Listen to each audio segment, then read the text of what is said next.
Now, I've had so many people asking me, what are the actual things that are being measured when you're sleeping?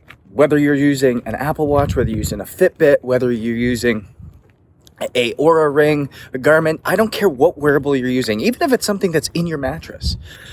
We're not actually tracking ourselves through brainwaves. Because if you ever did an actual sleep study, you'd actually understand that they put little wires on your temporal lobes. They probably have a pulse oximeter. You'd have a heart rate monitor on. And what they're actually measuring is they're measuring the brainwaves, the state in which you're in alpha, omega, different speeds the brainwaves are actually happening, as well as the correlation to your heart rate, to your respiratory rate, to the blood pressure, and to all of these other intrinsic factors that are actually happening in real time.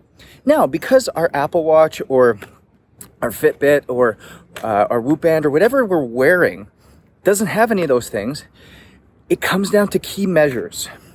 And it's HRV, respiration rate, and resting heart rate. And by understanding the cycles that we're going through, slow wave, REM, light, and wake cycles in a sleep period, we can really figure out the quality of sleep that we're getting. But it all comes down to that one simple metric, which is HRV, because the HRV is actually being measured at our deepest level of sleep. Deepest level of sleep, that's it. It's one measure of HRV. And that's going to be during a slow wave sleep when our heart rate, our resting heart rate is the lowest. And thus it's an isolated period of time that we have the entire night to actually get into. That's why if you're interrupted constantly in sleep, or if you're going to sleep and you have an added bout of stress or anything in your going on in your life or in your body, that you can't get it as low as it needs to be, that's why your HRV is going to be elevated, and that's why your sleep quality is poor. So it's all based on science and very deep, intrinsic, deep studies that have been done that have been correlated to show that, hey, your wearables are actually accurate. But we're not actually measuring the sleep cycles we're going through, more so as we are tracking HRV and being able to correlate them over to the science and correlations of what are actually happening.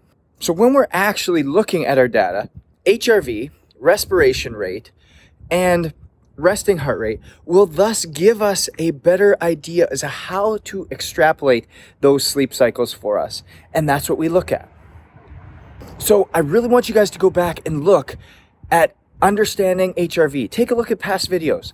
Take a look at past videos about what sleep cycles actually are and which ones we actually go through. And then understand how to apply it. What does a nighttime routine look like for you? What does a morning routine look like for you? So that we can optimize the sleep cycles you're getting to optimize your life. Go own it.